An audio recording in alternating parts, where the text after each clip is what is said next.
Dr. Campbell, good afternoon. How long has your office been in existence? I know you've been there since 2022, but how long has the Office of Mental Health and Suicide Prevention been in existence? I'm sorry, sir, I didn't hear the entire. How long has the Office of Mental Health and Suicide Prevention been in existence?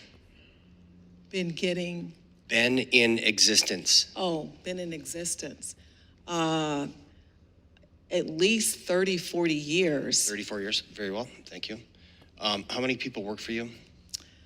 I have about 140 people within my office. Got it, thank you. Do your reporting numbers reflect, for veteran suicide, do they reflect overdoses? That is a separate report in terms of overdoses that we hope to be able to publish the end of June. So in your opinion, doctor, if someone kills themselves by overdose or gunshot wound, are they still dead? They are still dead, sir. Okay, so do your metrics for veteran suicide include overdose? The metrics that we reported recently on our annual report does not include overdose. Okay, that's a problem. What are your established metrics of success for your Office of Mental Health and Suicide Prevention? So we have various metrics depending on the service that we're looking at in terms of outcomes. So we have hundreds of metrics that we use. It depends on specifically what you're asking about in terms of outcome. Do you think, and please take this as it's intended, Morgan and I have had multiple friends commit suicide, over 21 now for me personally. Veterans have committed suicide.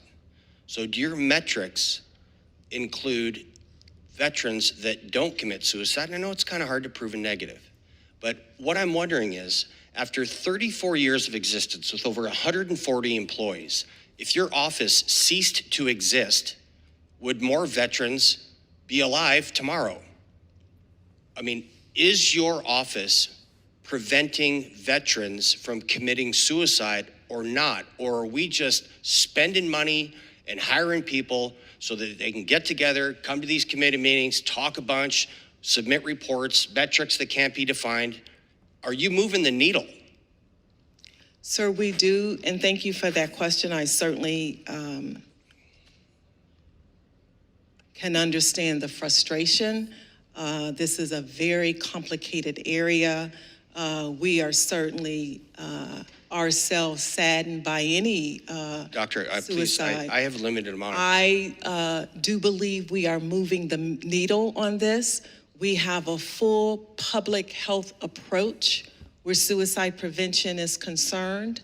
And the field of mental health and psychiatry has evolved over the past 30 to 40 years.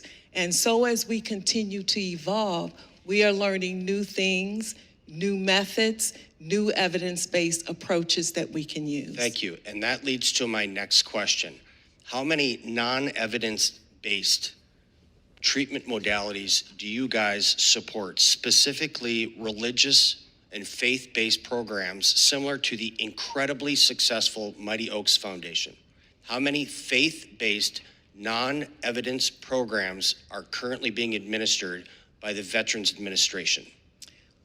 Thank you again for that question. Within VA, we certainly value scientifically based, evidence-based programs. That does not mean, however, that we don't collaborate with our chaplain services that certainly help us with specifically the moral injury side of PTSD and other mental health disorders. So, Doctor, what I'm hearing from you is that the Veterans Administration is not helping these wildly successful programs that can quantify, like actually quantify the amount of veterans' lives that they're saving because they're faith-based, which according to you guys are non-evidence-based. Living veterans, that's evidence of a program's functioning. So I just want to be real clear. You're telling me the Veterans Administration is not allowing non-evidence-based, specifically faith-based programs like the incredibly successful Mighty Oaks Warrior Foundation to function within your organization, even though they've proven to save thousands of veterans' lives. Is that accurate? Sir, we are certainly willing to sit down and have a conversation with this organization to see how we can partner with them. Thank you very much for your time, ma'am. With that, I yield back.